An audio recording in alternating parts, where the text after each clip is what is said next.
Sobrang grabe yung ginawa nilang marketing sa movie na to. Nag-aagawan at sold out yung mga windbreaker, tumayo si Chalamet sa taas ng spear, nag-rap pa siya in everything para lang mag-promote nga. Pag-usapan natin ang bagong movie na Marty Supreme.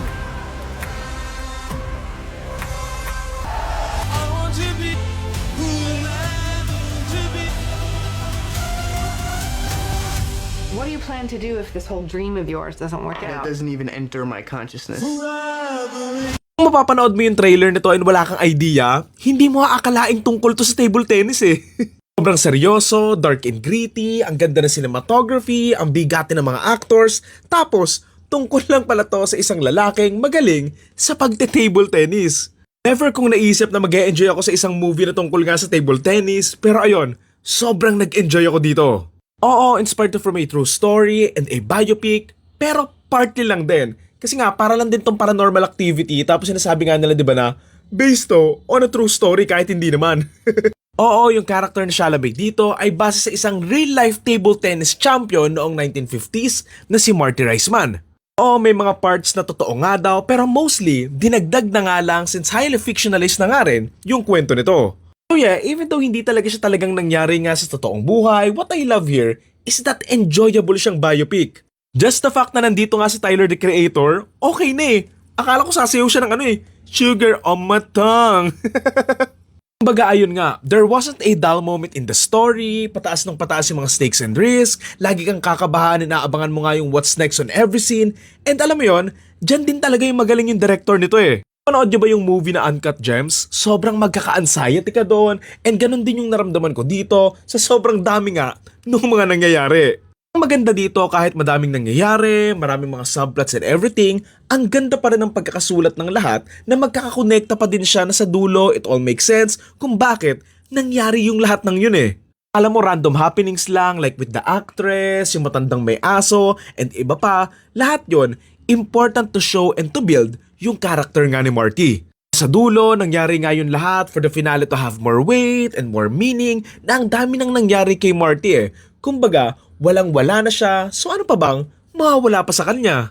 Nakaaway niya yung mga kaibigan niya and yung mga dating sumusuporta sa kanya, hinahabol siya ng mga pulis, sobrang dami na nga niyang mga kaaway and ang dami nga niyang mga atraso. So alam mo yon, ano pa bang masamang pwedeng mangyari sa kanya na hindi pa nga nangyayari?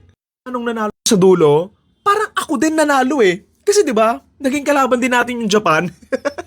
Joke lang. Alam niyo yung sa Slumdog Millionaire na lahat nga ng sagot doon sa mga tinatanong sa kanya, alam niya kasi nga na-experience niya in some way. So parang ganun din yung nagawa nila dito na it's so perfectly written lang din talaga.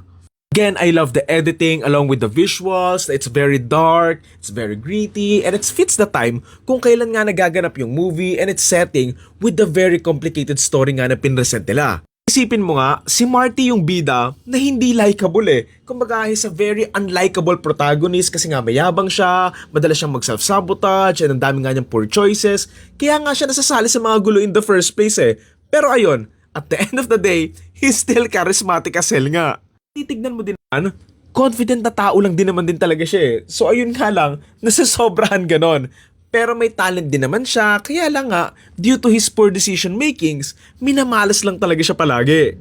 Dulo, what I love sa final battle niya kay Endo, napatunayan niya na magaling din talaga siya at hindi nga lang siya puro yabang. Napatunayan talaga niya sa sarili niya na kaya nga niyang manalo, and tama nga yung paniniwala nga niya doon sa sarili niya na he's more than what the others think of him.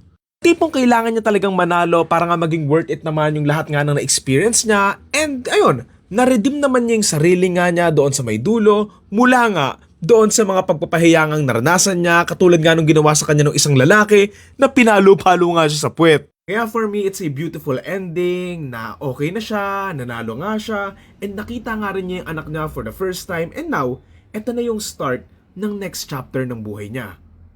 What an amazing film! I loved it! Akala ko overhype lang, pero maganda pala talaga. Warning lang, dialogue heavy tong movie na to, sobrang stressful nga ng film, so if you're not up to that kind of story, lalo na nga sa mga movies na story-centered, then, wag nyo na lang tong panoorin kasi nga, baka hindi nyo rin magustuhan. So yun again, ang title ng movie ay Marty Supreme, and ang total rating ko for this film ay 8.5 out of 10.